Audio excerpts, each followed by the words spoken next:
Once again a very good morning to all student. आपका बहुत बहुत स्वागत है आपके प्यारे से YouTube channel Saraswati tuition academy में। और स्टूडेंट आज हम डिस्कस कर रहे हैं D and F block element में इंट्रोडक्टिव लेक्चर है। इससे पहले मैंने पार्ट फर्स्ट बनाया था जिसमें मैंने आपको ये बताया कि मैग्नेट की कौन कौन सी प्रॉपर्टी, इस चैप्टर में मैग्नेटिक प्रॉपर्टी कौन कौन सी होती है एलिमेंट की। उससे पहले मैंने आपको बताया था कि इनकी मेटालिक बॉन्ड क्या होता है। स्टूडेंट मैंने बताया कि डी ब्लॉक का जनरल कन्फिगरेशंस क्या होते हैं, S block, P block, D block, F block के एलिमेंट को हम क्या बोलते हैं, ट्रांजिशन एलिमेंट कौन होते हैं। तो इसके लिए आप मेरे प्रीवियस वीडियो पे जाके देख सकते हैं। प्रीवियस वीडियो मैं इसके डिस्क्रिप्शन में जरूर डाल दूंगा, आप जरूर देख सकते हैं पार्ट फर्स्ट। आज हम डिस्कस करेंगे पार्ट सेकंड, काफ़ी इंपॉर्टेंट होने वाला है। तो सबसे पहले हम डिस्कस करेंगे कि जो डी ब्लॉक हमारे पास होता है, डी ब्लॉक, याद रखिए स्टूडेंट, डी ब्लॉक कंसिस्ट करता है 4 सीरीज को। पहली होती है 3D, फिर होती है 4D, फिर होती है 5D, फिर होती है हमारी 6D। ठीक है स्टूडेंट। तो देखिए सबसे पहले जो हमारी जो 3D है स्टूडेंट, ये याद रखिए, जो 3D सीरीज होती है स्टूडेंट वो स्कैंडियम से स्टार्ट होती है। Scandium is 21। ठीक है स्टूडेंट, स्कैंडियम से जाती है और यहां से होती हुई पूरी जिंक तक।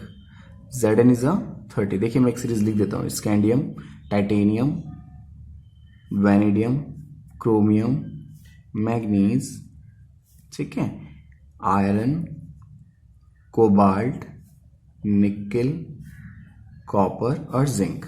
ठीक है, 22, 23, 24, 25, 26, 27, 28, 29 और ये 30। इसी तरीके से आपकी स्टूडेंट होती है 4D सीरीज। 4D सीरीज में स्टूडेंट याद रखिएगा स्टूडेंट की जो 4D सीरीज होती है उसमें आपका जो एलिमेंट होता है वो होता है आरटीएम Y39 से स्टार्ट होता है और वो चले जाता है स्टूडेंट आपका यहाँ से होता हुआ कैमेडियम यानी कि 48 तक। ठीक है स्टूडेंट। स्टूडेंट जैसे चाहे वो 3D है, 4D है, 5D है, 6D है, जनरल कन्फिगरेशन सेम रहता है। लेकिन स्टूडेंट अगर याद रखिए अगर आप 3D के अंदर है तो कन्फिगरेशन के लास्ट में होना चाहिए 4s2 3D 1 से 10 तक। ठीक है स्टूडेंट। जैसे स्कैंडियम का हो जाएगा, जैसे देखिए यहाँ पे जैसे स्कैंडियम है तो स्कैंडियम का हो जाएगा 4s2 3D 1, टाइटेनियम का हो जाएगा 4s2 3D 2, और वैनेडियम का हो जाएगा 4s2 3D 3, क्रोमियम का हो जाएगा 4s1 3D 5, Mn का हो जाएगा 4s2 3D 5, Fe का हो जाएगा 4s2 3D 6, कोबाल्ट का हो जाएगा स्टूडेंट 4s2 3D 7, निकेल का हो जाएगा स्टूडेंट 4s2 3D 8, और कॉपर का हो जाएगा स्टूडेंट 4s2 3D 9, और जिंक का हो जाएगा student 4s2 3D 10। I hope you understand.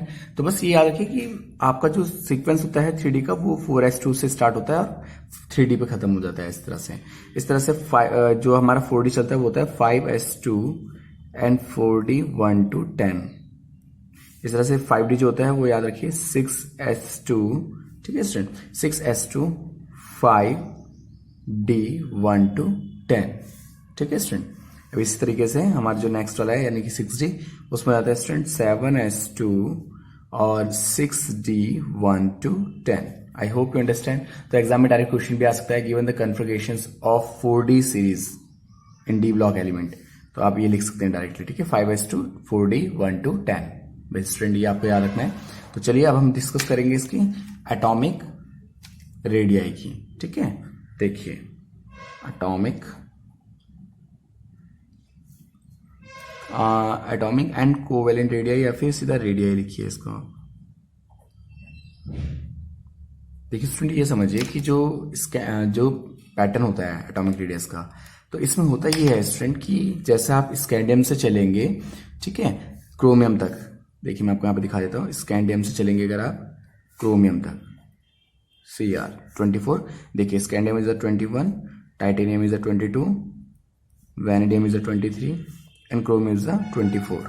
तो आप यहाँ पे देखते जाइए कि इसका कन्फिगरेशन के अकॉर्डिंग इसके लास्ट में आना चाहिए 4s2 3D 1। ठीक है स्टूडेंट, देखिए 4s2 3D 1, यहाँ पे आना चाहिए आपका 4s2 3D 2, 4s2 3D 3, 4s2 3D 4। अब ये समझिए स्टूडेंट कि सेल तो इंक्रीज नहीं हो रही है लेकिन सेल में इलेक्ट्रॉन इंक्रीज हो रहे हैं।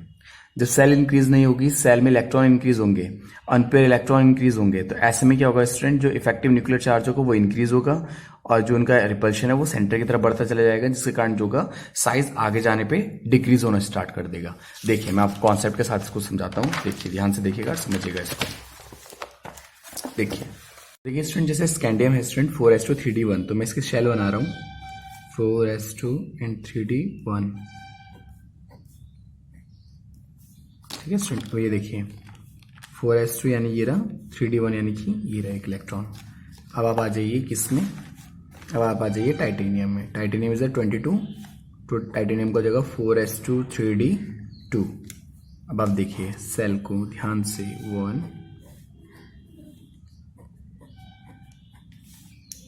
देखिए, हाँ 2 1 and 1। ठीक है, ये हो गया किसका, टाइटेनियम का। अब वेनेडियम का देखिए आप, वेनेडियम इज 23, 4s2 3d3।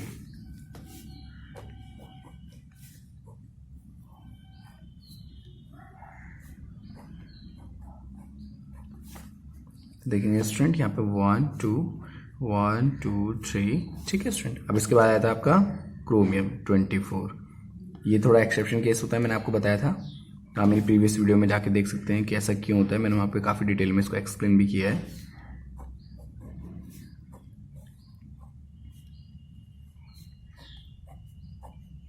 अब देखिए यहाँ पे 1, यहाँ पे 1 1 1 1। ठीक है, 4s1 and 3d5 1 2 3 4 5 according to Hund's rule. अब स्टूडेंट आप इन सबको ध्यान से देख रहे हैं तो आपको एक चीज जरूर समझ में आ गई होगी स्टूडेंट, वो ये है स्टूडेंट, ध्यान से समझिएगा कि जब एटॉमिक रेडियस है ना, द एटॉमिक रेडियाई है इसकी, the atomic radii, the atomic radii, the atomic radii decrease from scandium two chromium, scandium से क्रोमियम तक जाने पे डिक्रीज होती है। अब रीजन क्या है, because the number of unpaired electron, number of unpaired electron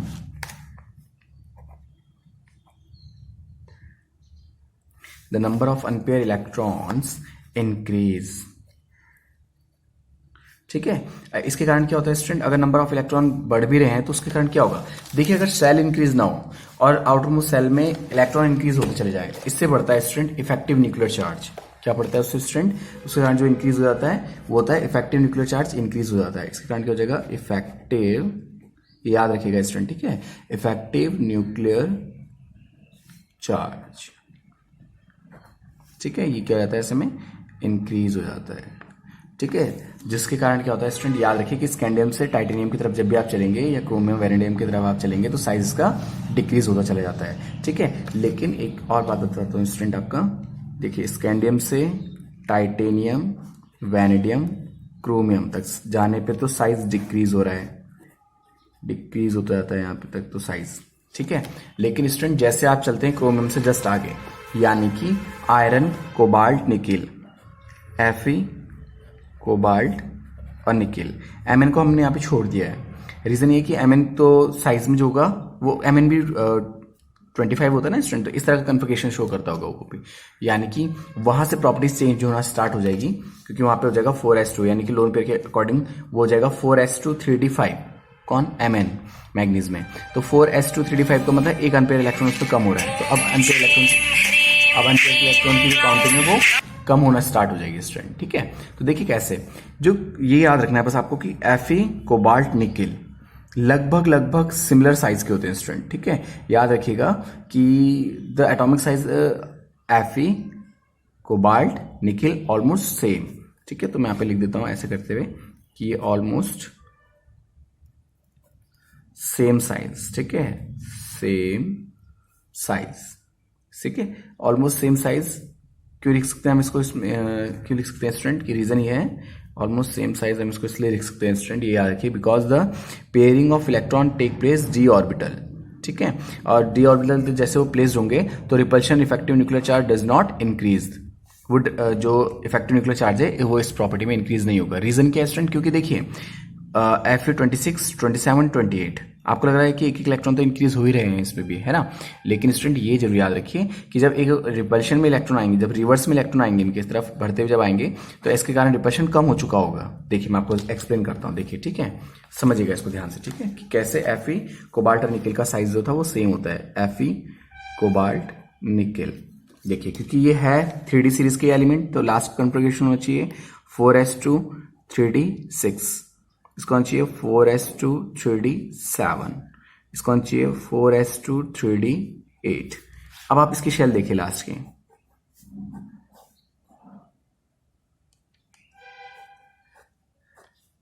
ठीक है, ये हो गया। अब इसकी देखिए, ठीक है स्टूडेंट। देखिए मैं आपको ये एक्सप्लेन कर रहा हूँ कि कैसे स्टार्टिंग के 4 का साइज तो डिक्रीज हुआ लेकिन उसके बाद साइज जो था वो सेम होता चला गया, जबकि हमें पता है कि साइज डिक्रीज होने के पीछे रीजन है अनपेयर इलेक्ट्रॉनों का। ठीक है, तो देखिए मैं Fe का बना रहा हूँ पहले यहाँ पे 1 2, देखिए 1 2 3 4 5 6, तो इसमें अनपेयर इलेक्ट्रॉन केवल 4 है स्टूडेंट। ठीक है, ये ध्यान रखिएगा। ठीक है, अनपेयर इलेक्ट्रॉन कितने स्टूडेंट इस पे 4। अब आ जाइए आप कोबाल्ट में जो कि 27 होता है, तो 1 2 लास्ट में 7, 1 2 3 4 5 6 7। अब देखिए अनपेयर इलेक्ट्रॉन केवल 3 रह गए, तो साइज तो इंक्रीज ही होता जाएगा ना, फिर उल्टा है, साइज कैसे होता जाएगा स्टूडेंट, इंक्रीज होता जाएगा। लेकिन इतना भी इंक्रीज नहीं हो पाएगा कि Fe से ज्यादा बड़ा हो जाए। ठीक है स्टूडेंट, तो उसका पीछे रीजन ये है, मैं यहां पे लिख देता हूं कि जब क्या होता है student, the size of Fe, cobalt, nickel almost same because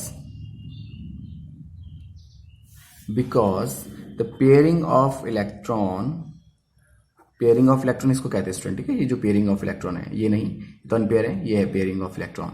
the pairing of electron ठीक है, the pairing of electron take place in d orbital. ठीक है, d ऑर्बिटल्स में वो पहुंच जाते हैं। ठीक है, causing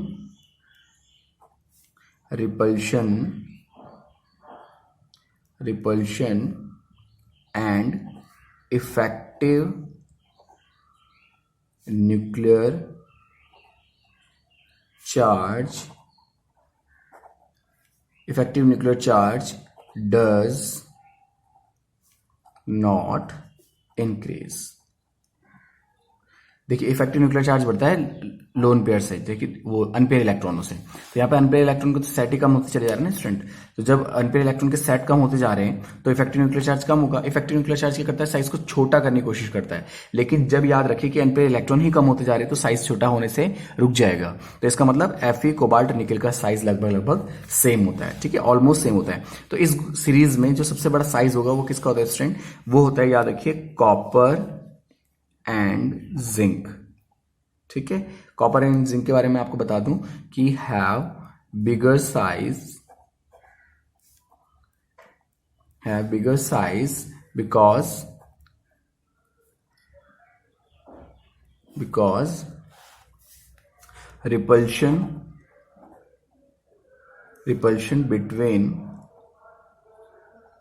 repulsion between paired electron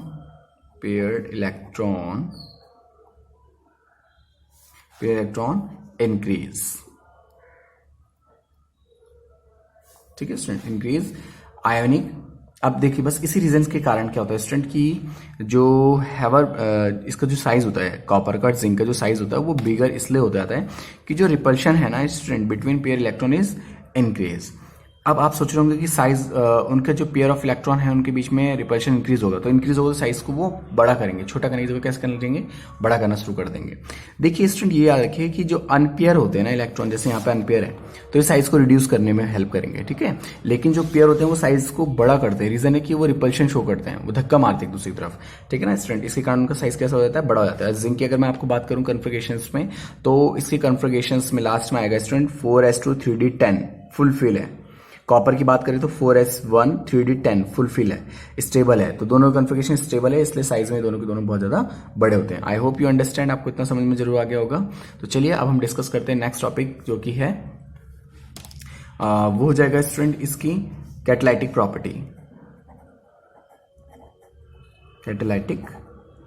properties. अब देखिए स्टूडेंट, कैटालाइटिक प्रॉपर्टी क्या होती है। देखिए जितनी भी अभी तक हमें ये समझ में आया कि डी ब्लॉक में जितने भी होते हैं वो सबके सब मेटल्स होते हैं, मोस्ट ऑफ क्या है स्टूडेंट, वो मेटल है। अब उसको हम कैटालिसिस की फॉर्म में क्यों यूज कर पाते हैं, क्वेश्चन एग्जाम में डेफिनेटली आ जाता है, बोर्ड एग्जामिनेशन में, why we are using D block element as a catalyst. ठीक है, तो रीजन ये है कि most of transition metals are used as catalytic because, देखिए मैं इसको ना प्रॉपर्टी की फॉर्म में लिखा देता हूं, ठीक है, पॉइंट वाइज लिखा था ताकि आपको लर्न करने बहुत इजी हो। सबसे पहले प्रेजेंस ऑफ इनकम्प्लीट और empty d orbitals। ठीक है student, first second one is large surface area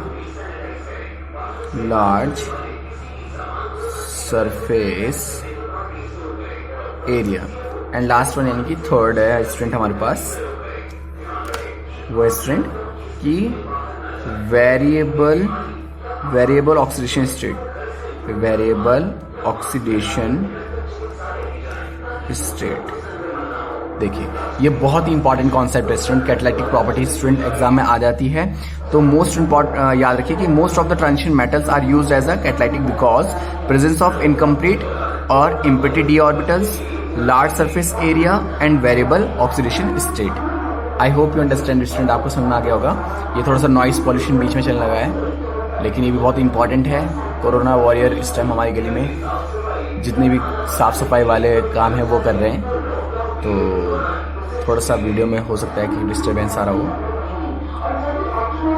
अब हम डिस्कस करते हैं नेक्स्ट टॉपिक जो हमारा है, वो है डेंसिटी। देखिए याद रखिए स्टूडेंट, जो मेटल्स होते हैं ऑटोमेटिकली उनकी जो डेंसिटी होती है वो हाई होती है। मेटल्स जितने मेटल्स होंगे उनकी डेंसिटी हाई होगी। तो ये डी ब्लॉक तो पूरा ही आपका मेटल्स है, तो यहाँ पे याद रखिए their density is quite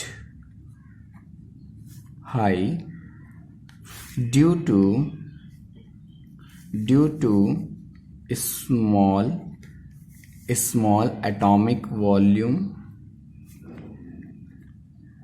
small atomic volume and high nuclear charge।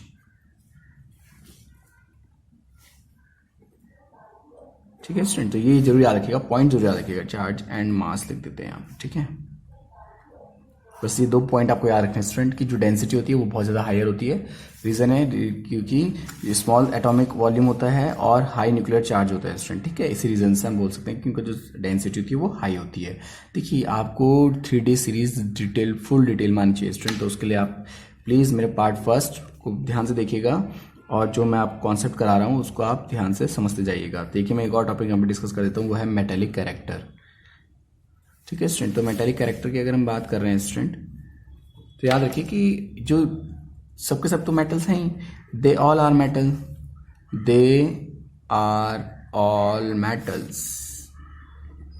है ना स्टूडेंट। तो ये सबके सब मेटल्स तो हैं, लेकिन कौन कौन सी प्रॉपर्टी होती है स्टूडेंट मेटल्स की। देखिए सबसे पहले ये भी गुड कंडक्टर हैं इलेक्ट्रिसिटी के। ठीक है, गुड कंडक्टर हैं। सेकंड, इसमें स्टूडेंट मेबल प्रॉपर्टी इस पे भी होती है, मेलेबल प्रॉपर्टी। ठीक है स्टूडेंट, मेलेबल प्रॉपर्टी इसमें पाई जाती है। नेक्स्ट है स्टूडेंट इसमें डक्टाइल नेचर इनमें भी होता है। ठीक है स्टूडेंट, इसके अलावा स्टूडेंट हम डिस्कस करें तो ये मेटल्स है, क्योंकि मेटल्स होते हैं वो लस्टर होते हैं, तो इसमें लस्टर प्रॉपर्टी भी होती है। ठीक है। इसके अलावा बहुत सारी प्रॉपर्टी है स्टूडेंट जो मैं आपको बता सकता हूँ स्टूडेंट, जैसे कि अब हम ये जो जान सकते हैं इसकी हाई आयोनाइजेशन एनर्जी होती है, ठीक है। इसके अलावा हम बताएं तो ये अलॉय फॉर्मेशंस बना सकते हैं, लेकिन मेटालिक कैरेक्टर में आप इतना इनफ है, ठीक है स्टूडेंट। तो बस ये याद रखिए कि मेटालिक जो कैरेक्टर होता है दे ऑल आर मेटल्स होते हैं good conductor of electricity as well as heat, ठीक है। मेबल प्रॉपर्टी होती है, डक्टाइल्स होते हैं, लक्ष्य होते हैं, यानी कि इसको वायर की फॉर्म में भी टर्न किया जा सकता है। इसके अलावा अगर आप इसे बीट करते हैं तो ये साउंड प्रोड्यूस करेंगे, ठीक है। साइनी सरफेस होता है, ये मेटालिक सारी प्रॉपर्टी इन पे होती है, ठीक है स्टूडेंट। तो चलिए अब हम डिस्कस करेंगे आगे की जो प्रॉपर्टी है। मैंने कहा ना कि ये थोड़ा थ्योरेटिकल कॉन्सेप्ट है, जो डी ब्लॉक है वो आपका थोड़ा थ्योरेटिकल ही चलेगा। देखिए अब नेक्स्ट हम जो डिस्कस कर रहे हैं वो है student formation of complex compound. देखिए जो चैप्टर नंबर 9 जो उसके बाद आप पढ़ने वाले हैं, जिसमें मैं वीडियो भी बनाऊंगा, वो है फॉर्मेशन, वो होगा कॉम्प्लेक्स कंपाउंड, ठीक है। तो यहाँ पे आपको मैं थोड़ा सा इंट्रोडक्टिव बता दूंगा उसका भी कि कॉम्प्लेक्स होता क्या है। प्रॉपर्टी जो हमारे पास है वो है फॉर्मेशंस ऑफ कॉम्प्लेक्स।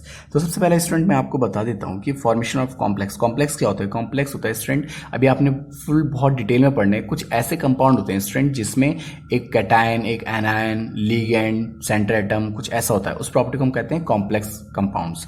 देखिए जैसे मैंने यहाँ पे लिखा है, यहाँ पे ये जो आप देख रहे हैं पैटर्न, ये कॉम्प्लेक्स कंपाउंड का पैटर्न इस तरह से लिखा जाता है हमेशा।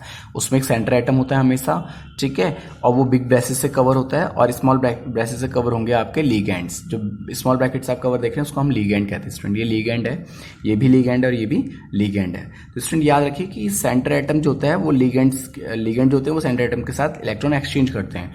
तो अभी आपने काफी डिटेल में इसको पढ़ना है, इससे पहले आपने कंपाउंड जरूर पढ़े होंगे, लेकिन कॉम्प्लेक्स कंपाउंड फर्स्ट बार सुन रहे होंगे स्टूडेंट। तो लेकिन इससे परेशान होने वाली कोई जरूरत नहीं है स्टूडेंट, क्योंकि आपने अभी नेक्स्ट चैप्टर जो पढ़ना है चैप्टर नंबर 9 कॉम्प्लेक्स कंपाउंड ही है, यानी कि इसके बारे में आपको फुल डिटेल होनी वाली है अभी, ठीक है स्टूडेंट। तो याद रखिए कि डी ब्लॉक के जो एलिमेंट होते हैं, जो मेटल्स होते हैं, वो कैसे हेल्प करते हैं कॉम्प्लेक्स कंपाउंड बनाने के लिए। तो transition metals form complex compound due to कुछ रीजन है जिसके कारण केवल ट्रांजिशन मेटल्स ही बना सकते हैं। उसके पीछे रीजन है कि presence of vacant D orbital number 1, second है कि साइज बहुत स्मॉलर होता है, स्मॉलर साइज होता है, और जो हम बार बार डिस्कस करते आ रहे हैं वो है हायर चार्ज ऑफ कैटायन। ये याद रखिए कि ये 3 प्रॉपर्टी है, बेसिक प्रॉपर्टी है, लेकिन आपके पास क्वेश्चन आ सकता है कि जो डी ब्लॉक के एलिमेंट होते हैं वो कॉम्प्लेक्स कंपाउंड कैसे फॉर्मेट करते हैं, ठीक है, किन रीजन से फॉर्मेट करते हैं वो मैंने आपको बता दिया। आई होप यू अंडरस्टैंड स्टूडेंट। तो चलिए अब हम नेक्स्ट टॉपिक डिस्कस करेंगे इसकी एलॉय फॉर्मेशंस को। तो सबसे पहले स्टूडेंट आपको पता होना चाहिए कि एलॉय होता क्या है। देखिए एलॉय होता है जब हम कुछ मेटल्स को आपस में मिक्स करते हैं तो हम बोलते हैं उसको एलॉय फॉर्मेशंस। तो नेक्स्ट हम डिस्कस कर रहे हैं यहाँ पे एलॉय फॉर्मेशन। देखिए स्टूडेंट हम सब जानते हैं कि जो प्योर गोल्ड होता है 24 कैरेट वो काफी सॉफ्ट होता है, वो इतना सॉफ्ट होता है कि जैसे गुंदा हुआ आटा होता है ना स्टूडेंट, इतना सॉफ्ट होता है। तो उसको तो हम ज्वेलरी फॉर्म में टर्न कर नहीं सकते, तो हम क्या करते हैं स्टूडेंट, उसमें सिल्वर मिला देते हैं। तो सिल्वर भी इसी ग्रुप का एलिमेंट है और गोल्ड भी आपका इसी ग्रुप का एलिमेंट है, सेम ग्रुप का एलिमेंट है, डी ब्लॉक के एलिमेंट है। तो जो डी ब्लॉक के एलिमेंट होते हैं स्टूडेंट वो बहुत ही इजिली एलॉय फॉर्म करते हैं, ठीक है स्टूडेंट। तो मैं यहाँ पे लिख देता हूं they form alloys due to smaller size, due to यहाँ पे similar size लिखिए student, due to similar ionic size, ठीक है स्टूडेंट, ionic size। देखिए काफी इंपॉर्टेंट प्रॉपर्टी है ये। they forms alloy due to similar ionic size। इसके अलावा स्टूडेंट आप लिख सकते हैं कि metals can replace each other, वो एक दूसरे को बहुत इजीली रिप्लेस कर सकते हैं, ठीक है student, each other in a crystal's lattice, ठीक है स्टूडेंट। तो एक पॉइंट ये हो जाएगा स्टूडेंट इसका, ठीक है। कुछ एग्जांपल मैं आपको यहाँ पे बता देता हूं, जैसे कि आपने सुना होगा ब्रॉन्ज, ठीक है, ब्रॉन्ज हो गया, और ब्रॉन्ज होता है, ये सब एलॉय फॉर्मेशन है स्टूडेंट, ठीक है। स्टील इसका सबसे बेस्ट एग्जांपल है, स्टील, एसेक्ट्रा, ऐसे बहुत सारे हैं, ठीक है। गोल्ड वाला भी मैंने अभी आपको बताया। तो ब्रॉन्ज इसका एग्जांपल होता है, ब्रॉन्ज इसका एग्जांपल होता है स्टूडेंट, और स्टील इसका एग्जांपल्स होते हैं। एलॉय फॉर्मेशंस का होता है जब हम एटम मेटल्स को आपस में मिक्स करते हैं स्टूडेंट, तो उसको बोलते हैं हम alloy formations. I hope you understand student, आपको समझ में आ गया होगा। चलिए अब हम बढ़ेंगे नेक्स्ट टॉपिक की तरफ।